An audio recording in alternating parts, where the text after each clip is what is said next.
Hello बच्चों, स्वागत है आप लोगों का मेरे YouTube channel triple A mathematics classes में। हम लोग जो है वो डिटर्मिनेंट पढ़ रहे हैं और डिटर्मिनेंट में हम लोग जो है प्रॉपर्टीज ऑफ डिटर्मिनेंट्स हम लोग शुरू किए हैं। उसमें से हम लोग 4 प्रॉपर्टीज डिस्कस किए हैं इससे पिछले क्लास में। जैसे फर्स्ट क्या था, एक बार हम रिमाइंडर दिला देते हैं। फर्स्ट क्या है कि अगर कोई डिटर्मिनेंट दिया हुआ है, ध्यान रखिएगा, अगर कोई डिटर्मिनेंट दिया हुआ है, अगर उसके रो और कॉलम को हम लोग अदला बदली कर देते हैं तो डिटर्मिनेंट्स में कोई चेंजेस नहीं होती है। ये फर्स्ट प्रॉपर्टी था। मतलब जो रो दिया उसको कॉलम में बदल दीजिए, जो कॉलम दिया उसको रो में बदल दीजिए, तो कोई चेंजेस नहीं होगा। सेकंड प्रॉपर्टी था कि अगर कोई डिटर्मिनेंट्स का कोई भी दो रो या कोई भी दो कॉलम, ध्यान से सुनिए, कोई भी दो रो या कोई भी दो कॉलम को अगर हम अदला बदली कर देते हैं तो वो चिन्ह जो है, साइन जो है वो डिटर्मिनेंट का चेंज हो जाता है। प्लस है तो माइनस होगा, माइनस है तो प्लस होगा। थर्ड प्रॉपर्टी क्या था, अगर कोई डिटर्मिनेंट का कोई भी दो रो या कोई भी दो कॉलम अगर आइडेंटिकल रहे, मतलब एक ही जैसा रहे, एक ही एलिमेंट रहे, तो उसका टोटल वैल्यू 0 हो जाता है। फोर्थ प्रॉपर्टी क्या था कि अगर कोई डिटर्मिनेंट में अगर कोई कांस्टेंट संख्या से गुना करते हैं तो वो कांस्टेंट संख्या किसी एक रो या किसी एक कॉलम में गुना होगा। दूसरा इसका जस्ट इसका रिवर्स क्या है कि अगर हम कोई डिटर्मिनेंट्स के कोई रो या कोई कॉलम से अगर हम लोग कोई कांस्टेंट कॉमन लेते हैं तो वो एक ही, जैसे मान लीजिए एक रो से कुछ एलिमेंट हम कॉमन ले तो उस पर्टिकुलर रो से ही कॉलम दे सकते हैं, कॉमन ले सकते हैं। ऐसा नहीं कि हम सबसे कॉमन ले लिए, ठीक है। जैसे अगर पिछला क्लास में हम एग्जांपल देके समझाए थे, अगर मान लीजिए इस रो से एक ले सकते हैं तो दूसरा हम लोग यहां से भी ले सकते हैं, तीसरा हम लोग यहां से भी ले सकते हैं, लेकिन वो 3 अलग अलग बाहर आएगा, है कि नहीं। और जो फिफ्थ प्रॉपर्टी जो है इसका वो ये है कि मान लीजिए कोई डिटर्मिनेंट दिया हुआ है, यहां पे दिया है a1 प्लस x1, यहां दिया है a2 प्लस x2, यहां दिया है a3 प्लस x3, फिर दिया है b1 b2 b3, फिर दिया है c1 c2 c3। अगर मान लीजिए ये कोई डिटर्मिनेंट दिया हुआ है जिसका कोई भी रो जो है वो दो एलिमेंट के सम के रूप में एक्सप्रेस किया हुआ है। जैसे यहाँ पे फर्स्ट रो में देख रहे हैं दो एलिमेंट है और जोड़ किया हुआ है, जैसे a1 plus x1 a2 plus x2 a3 plus x3। R2 में जैसे b1 b2 b3 है, R3 में c1 c2 c3 है। तो अगर ऐसा डिटर्मिनेंट अगर आपको दिखे तो इस डिटर्मिनेंट को हम लोग दो डिटर्मिनेंट के सम के रूप में बना सकते हैं। इस तरह के डिटर्मिनेंट को हम लोग दो डिटर्मिनेंट के सम के रूप में एक्सप्रेस कर सकते हैं। कैसे, देखिए, इसे हम लोग लिखेंगे a1, फिर यहाँ a2, फिर यहाँ a3, फिर नीचे क्या है b1 b2 b3, फिर नीचे क्या है c1 c2 c3। एक ये हो गया। और दूसरा जो सम के पास जो एलिमेंट था, सम के बाद जो एलिमेंट है उसे एक बार लिखेंगे x1 x2 x3। क्या लिखेंगे, x1 x2 x3, और नीचे जैसे है वैसे ही लिख देंगे, क्या, b1 b2 b3 c1 c2 c3। समझ में आया। मतलब देखिए, कोई भी डिटर्मिनेंट में अगर कोई भी रो या कोई भी कॉलम में अगर कोई भी रो या कोई भी कॉलम दो एलिमेंट के सम के रूप में 2 हो सकता है, 3 हो सकता है, उस तरह सम के रूप में अगर दिया हुआ है तो जितना एलिमेंट दिया हुआ उतना हम लोग डिटर्मिनेंट यहाँ पे बना सकते हैं। और ये जो वैल्यू होगा, ये वैल्यू दोनों में कोई भी चेंजेस नहीं होगा, जो मान इसका होगा वही मान ये दोनों का जोड़ के होगा। ठीक है, कोई दिक्कत। तो ये समझ में आ गया। जैसे a1 plus x1 a2 plus x2 a3 plus x3 दिया है तो पहले हम a1 a2 a3 के साथ ये दोनों लिख सकते हैं, फिर हम लोग x1 x2 x3 के साथ ये दोनों लिख सकते हैं जोड़ देके। तो ये था इसका फिफ्थ प्रॉपर्टी। जैसे कि एक और एग्जांपल देते हैं,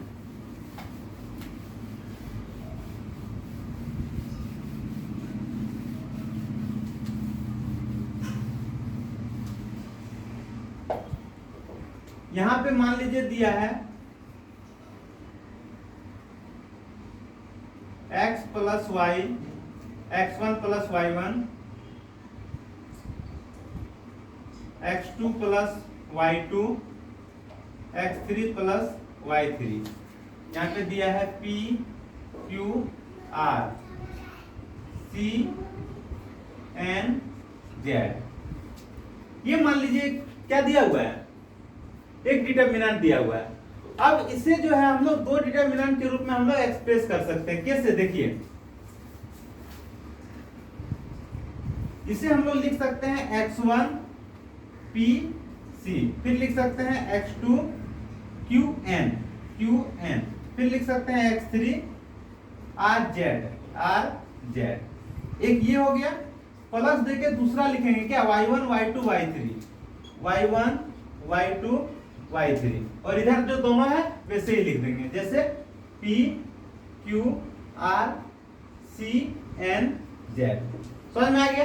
तो सिंपल यही है कि अगर कोई भी रो या कोई भी कॉलम में दो या दो हो सकता है, दो से ज्यादा तीन हो सकता है, चार हो सकता है, अगर एलिमेंट सम के रूप में दिया हुआ है तो उतना डिटरमिनेंट हम लोग बना सकते हैं सम के रूप में, ठीक है। और इसका वैल्यू जो है वो कोई चेंजेस नहीं होगा। एक्चुअली एक चीज देखिए, हम लोग प्रॉपर्टी क्यों पढ़ते हैं, क्योंकि प्रॉपर्टी अगर हमें आता है तो हमें पूरा एक्सपेंशन करने की जरूरत नहीं होती है।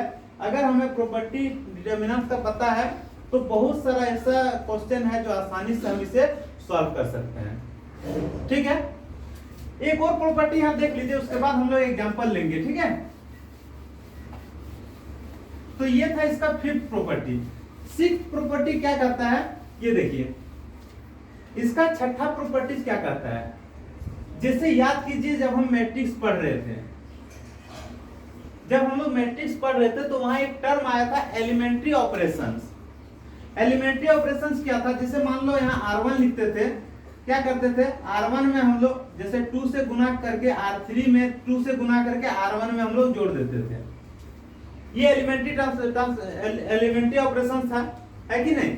या फिर हम लोग यहाँ लिखते थे C2 लिखे, हम लोग क्या किए C2 में 6 से गुना करके C3 कर दिए।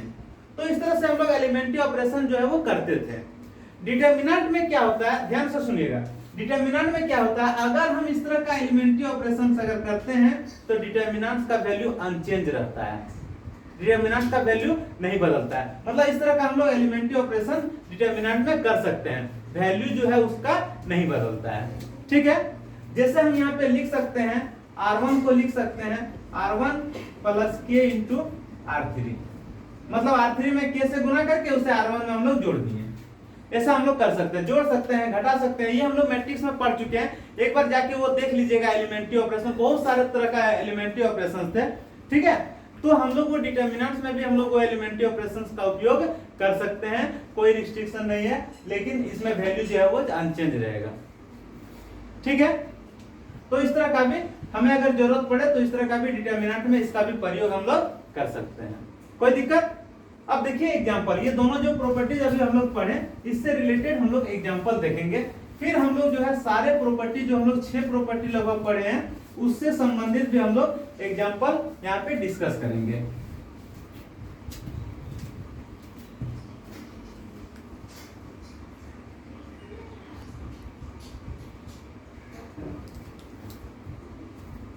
यहाँ पे देखिए, यहाँ पे क्वेश्चन दिया है, क्या दिया है, so that this determinants the value of this determinant is equal to 0। हमें प्रूव करना कि ये डिटरमिनेंट का जो वैल्यू होगा वो क्या होगा, 0 होगा। तो हमें अगर देखिए, हमें अगर डिटरमिनेंट्स का प्रॉपर्टीज अगर हमें नहीं मालूम है तो हम क्या करेंगे, इसे एक्सपेंड कर देंगे, expanding along R1 R2 R3 C1 C2 C3। फिर हमें ढेर सारे कैलकुलेशन करने पड़ेंगे, तब जाके ये 0 आएगा। आना तो 0 ही है, चाहे आप एक्सपेंड करके इसे बनाइए या फिर प्रॉपर्टीज इस्तेमाल करके आप इसे बनाइए, वो अंततः जो वैल्यू है अल्टीमेटली क्या आएगा, 0 ही आएगा। तो हमें अगर प्रॉपर्टीज डिटरमिनेंट्स का अगर हमें प्रॉपर्टीज पता है तो हम बहुत ही आसानी से इसे प्रूफ कर सकते हैं। कैसे, हमें प्रूफ करना है 0, हम इसे मान लिए लेफ्ट हैंड साइड। अब हमें फिफ्थ प्रॉपर्टीज अगर पता है हमें, हम क्या करते हैं, अगर दो एलिमेंट का सम के रूप में अगर दिया जाता है तो हम इसे दो डिटरमिनेंट के सम के रूप में लिख देते हैं। जैसे क्या करते हैं, a x, क्या लिखेंगे, a x, फिर यहाँ क्या लिखेंगे, b y, b B Y, फिर क्या लिखेंगे सी सी जेड, या फिर देखिए इसको इधर लिख रहे हैं, ठीक है,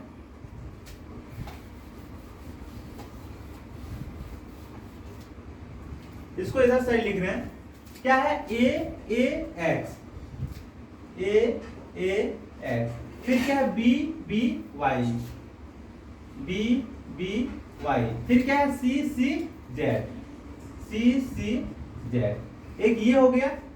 दूसरा क्या होगा, दूसरा होगा ए टू एक्स एक्स, क्या होगा ए टू एक्स एक्स, क्या होगा ए टू एक्स एक्स। अगला क्या होगा B two Y Y, B two Y Y. उसके अगला क्या होगा सी टू जेड जेड, क्या होगा सी टू जेड जेड। क्या था, कोई दिक्कत, समझ में आ रहा है? अब यहाँ पे देखिए एक चीज, ये जो डिटर्मिनेंट दिख रहा है यहाँ पे देखिए, ये जो R1 दिख रहा है और ये जो R2 दिख रहा है, दोनों आइडेंटिकल है, दोनों एक ही जैसा है। तो अगर कोई डिटर्मिनेंट का दो रो या दो कॉलम अगर एक ही जैसा दिखे तो उसका वैल्यू क्या हो जाता है, जीरो हो जाता है। यहाँ पे डायरेक्ट इसका वैल्यू हम लोग जीरो लिख देंगे, क्यों, क्योंकि R1 और R2 बराबर है, क्या है R1 और R2 बराबर है, इसीलिए इसका वैल्यू जो है जीरो हो जाएगा। अब यहाँ पे आ जाइए, बगल में आ जाइए, बगल में देखिए ए बी सी है, 2x 2y 2z है, x y z है। यहां से हम लोग 2 कॉमन ले सकते हैं, आसानी से ले सकते हैं। तो यहां से हम लोग 2 को कॉमन ले लिए। अगर हम यहां से 2 कॉमन लेंगे तो बचेगा क्या, ए बी सी, यहां क्या हो जाएगा x y z, फिर यहां क्या हो जाएगा x y z। अब यहां पे आप एक चीज देख सकते हैं, ये क्या है R2 है और ये क्या है R3 है। यहाँ पे हम देख पा रहे हैं R2 और R3 दोनों क्या आपस में बराबर है। तो यहाँ पे क्या हो जाएगा, जीरो हो जाएगा, यहाँ पे हो जाएगा 2 इंटू जीरो। क्यों जीरो होगा, क्योंकि यहाँ R2 और R3 क्या है, बराबर है। समझ में आ गया? तो 0 plus 2 into zero, total value क्या होगा, जीरो, और एक इसमें है तो राइट हैंड साइड में। समझ में आ गया? तो हमें एक्सपेंड करने की जरूरत नहीं है, हम प्रॉपर्टीज इस्तेमाल करके हम आसानी से जो है डिटर्मिनेंट का वैल्यू कैलकुलेट कर सकते हैं। ठीक है, लिखिए इसे, एक और एग्जांपल लेना है।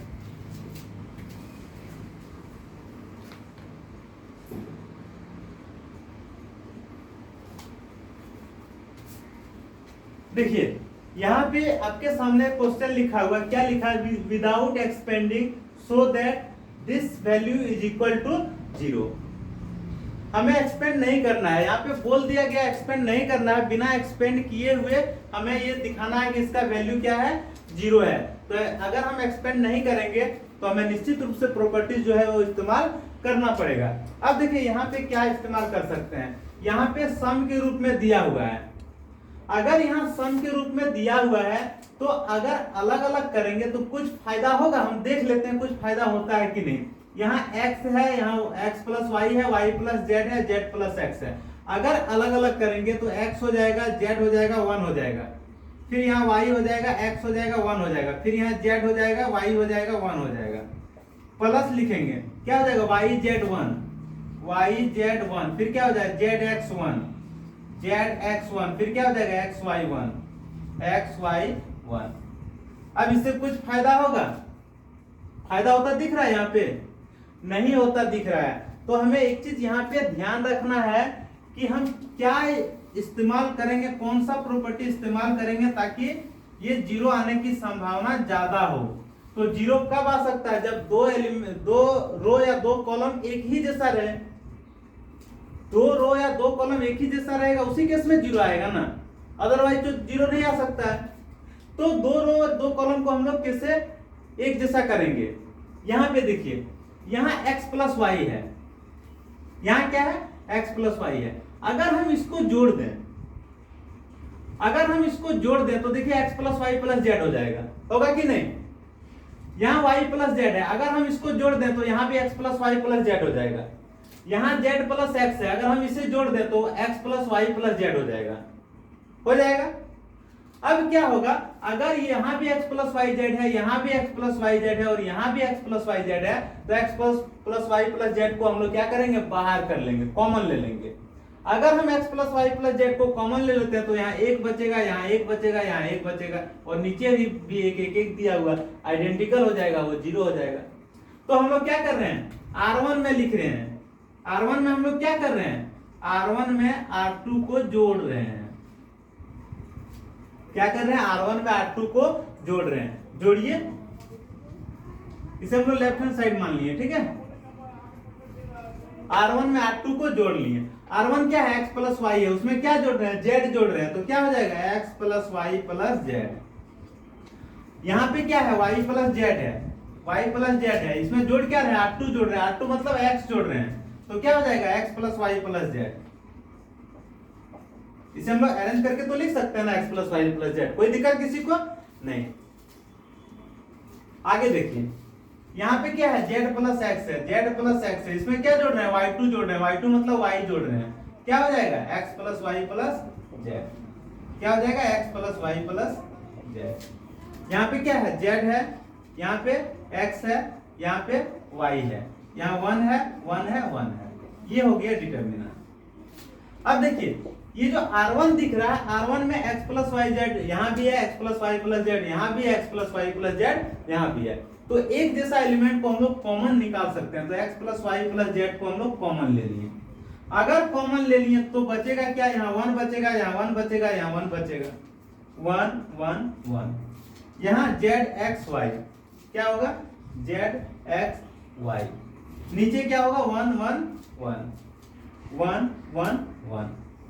अब यहाँ पे देखिए x plus Y plus Z यहाँ पे है, और ये जो दिख रहा है ये R1 और R3 बराबर है। क्या है, R1 और R3 आपस में बराबर है, तो ये पूरा वैल्यू क्या हो जाएगा, 0 हो जाएगा।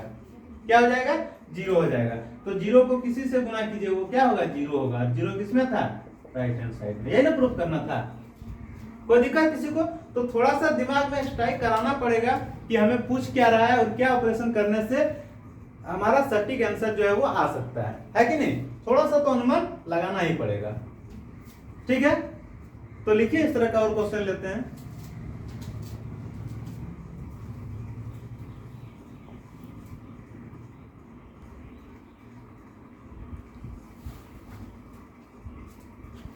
देखिए आपके सामने क्वेश्चन दिया हुआ है, क्या दिया है, प्रूव करना है कि ये जो डिटर्मिनेंट का जो वैल्यू है वो a टू द पावर 3 होगा। इसमें हमें रिस्ट्रिक्शन नहीं दिया हुआ है कि एक्सपेंड करना है कि नहीं करना है। तो डिटर्मिनेंट जो है एक्सपेंड करने से पहले हम लोग क्या सोचते हैं कि कोई भी रो या कोई भी कॉलम में ज्यादा से ज्यादा 0 आ जाए। अगर ज्यादा से ज्यादा 0 आ जाता है तो हम लोग डिटर्मिनेंट निकालने में आसानी होती है कि नहीं। तो यहाँ तो एक भी 0 नहीं दिख रहा है। अगर एक भी 0 नहीं दिख रहा है तो हम लोग प्रॉपर्टी 6 इस्तेमाल करेंगे और लाएंगे यहाँ पे 0। तो 0 जैसे किस में आ सकता है, यहाँ पे देखिए 2a है, ध्यान दीजिए यहाँ क्या है, 2a है, किसमें, R2 में। तो R2 में 2a है और यहाँ पे a है। अगर हम लोग R1 में 2 से गुना करके इससे माइनस कर दें तो ये 0 आ जाएगा कि नहीं। ध्यान से सुनिए, अगर यहाँ पे हम लोग 2 से गुना कर दें और ये दोनों को घटा दें तो 0 आ जाएगा, आसानी से आ जाएगा। क्या कर रहे हैं हम लोग, R2 में क्या कर रहे हैं, R2 में माइनस कर रहे हैं 2 इंटू R1। देखिए R2 में माइनस कर रहे हैं 2 इंटू R1। कहने का मतलब है R1 को 2 से गुना करके अगर हम R2 से घटा देंगे तो ये वैल्यू 0 होगा कि नहीं होगा, जरूर होगा। समझ में आ गया। अगर हमें यहाँ पे 0 करना है, देखिए 3a पे 0 करना है। अगर हम 3a पे देखिए, क्योंकि R2 में हम चेंजेस कर रहे हैं इसीलिए अगला जब एक और अगर ऑपरेशन हम लोग लेना चाहते हैं तो R2 हम लोग टच नहीं करेंगे। जब यहाँ पे फर्स्ट में आपको R1 दिखे, सॉरी यहाँ पे जो दिखे आपको, अगर हम एक ही साथ 2 ऑपरेशन करना चाहते हैं तो हम लोग को इसे टच नहीं करना है। तो R2 को टच हम लोग नहीं करेंगे। हमें चेंजेस किसमें करना है, R3 में करना है। किसमें करना है, R3 में। क्या चेंजेस करना, देखिए R3 को हम लोग इस तरह लिखेंगे, R3 माइनस 3 इंटू R1। कहने का मतलब यहाँ 3a दिख रहा है आपको, अगर यहाँ 3 से गुना करके घटा दें तो ये भी तो 0 हो जाएगा ना। तो यहाँ पे हमारा 2 0 आ जाएगा। इस ऑपरेशन से ये 0 आ जाएगा और इस ऑपरेशन से ये 0 आ जाएगा। बाकी इधर कुछ रहे उससे हमें कोई फर्क नहीं पड़ेगा। 2 0 आ गया तो हम एक्सपेंड जब करेंगे तो उसमें सॉल्यूशन जो है वो क्या हो जाएगा, इजी हो जाएगा। ठीक है, देखिए, तो R1 में कोई चेंजेस नहीं होगा, जो भी चेंजेस होगा R2 में होगा और R3 में होगा। तो R1 जैसे का तैसे लिख दीजिए, क्या है, A है, A प्लस B है, A plus B plus C है। चेंजेस किस में होगा, R2 में होगा। एक बार आप यहाँ पे लिख लीजिए, R2 को लिख लीजिए, R2 माइनस 2 इंटू R1, एक तरह का ये फॉर्मूला हो गया। R2 का ये वैल्यू क्या है, 2A है, माइनस 2 इंटू इसी के सिद्ध में क्या है, A है, तो 2A माइनस 2A कट के क्या हो जाएगा, 0 हो जाएगा। तो यहाँ पे वैल्यू 0 आ गया।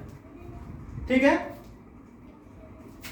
अगर किसी को समझने में दिक्कत होता है तो एलिमेंट्री ऑपरेशन का जो चैप्टर है वो चैप्टर आप जाके देख सकते हैं मैट्रिक्स में। ठीक है, वहां से और क्लियर हो जाएगा। इस तरह का बहुत सारा एग्जांपल बता चुके हैं।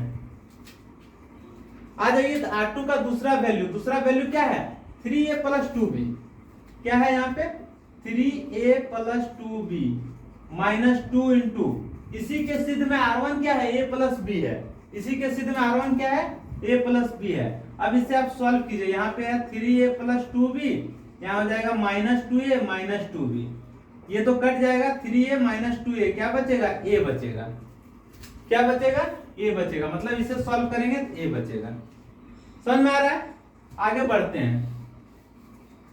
R2 लेते हैं, R2 मतलब ये वाला वैल्यू लेते हैं, 4A plus 3B plus 2C, 4A plus 3B plus 2C minus 2 into R1 लेते हैं, इसी के सिद्ध में R1 क्या है, A plus B plus C है। सॉल्व कीजिए इसे, 4A plus 3B plus 2C हो जाएगा, माइनस 2 इंटू A 2A हो जाएगा, माइनस 2 इंटू B 2B हो जाएगा, माइनस 2C। जब हम सॉल्व करेंगे तो देखिए ये दोनों तो कट जाएगा, 4A माइनस 2A क्या हो जाएगा, 2A हो जाएगा, और 3B माइनस 2B क्या हो जाएगा, B हो जाएगा। मतलब यहाँ पे 2B plus 2A plus B होगा। क्या होगा, 2A प्लस B। तो लिखिए यहाँ पे 2A प्लस B। R2 का सारा वैल्यू चेंज हो गया। अब आ जाइए यहाँ पे, आ जाइए R3 के पास।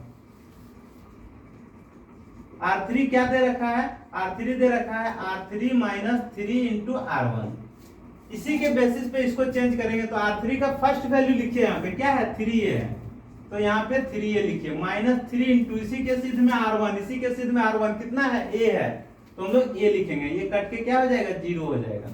क्या हो जाएगा, 0 हो जाएगा। आगे बढ़ते हैं, फिर R3 का ये वैल्यू लिखिए, 6A प्लस 3B।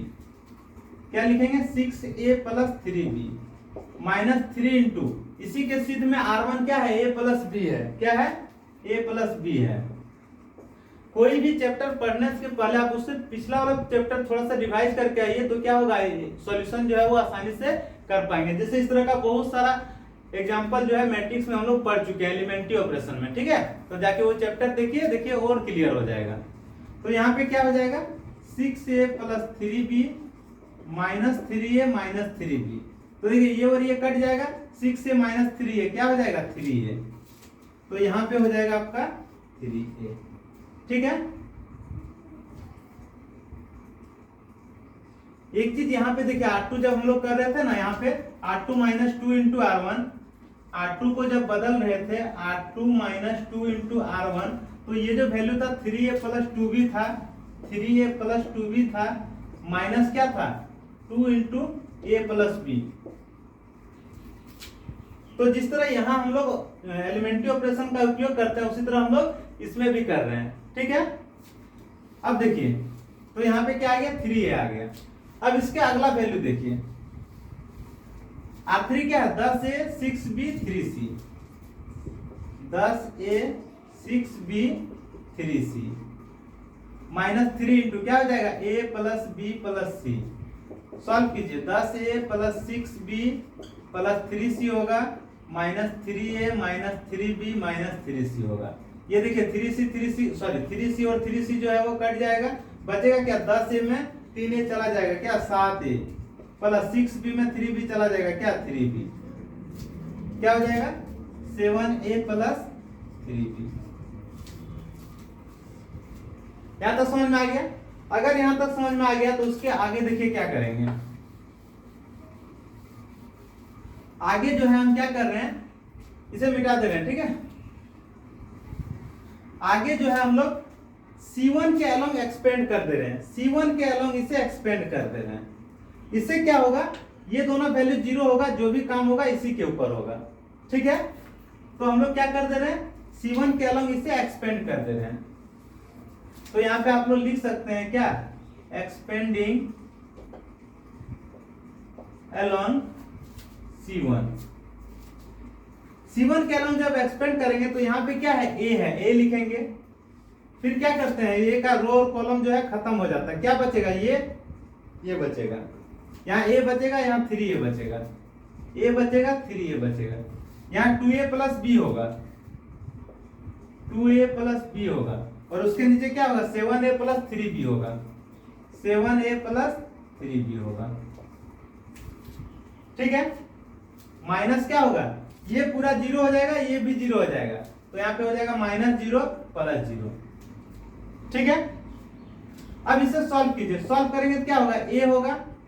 जब इसे हम लोग सॉल्व करेंगे, तिरछा तिरछी गुना होता है, A गुना हो जाएगा किससे, 7A प्लस 3B से, माइनस 3A गुना हो जाएगा किससे, 2A प्लस B से, और नीचे तो 0 होगा, उसका कोई काम नहीं। आगे बढ़ते हैं, यहाँ पे A दिया हुआ, A और 7A क्या हो जाएगा, 7A स्क्वायर, ये ना होगा।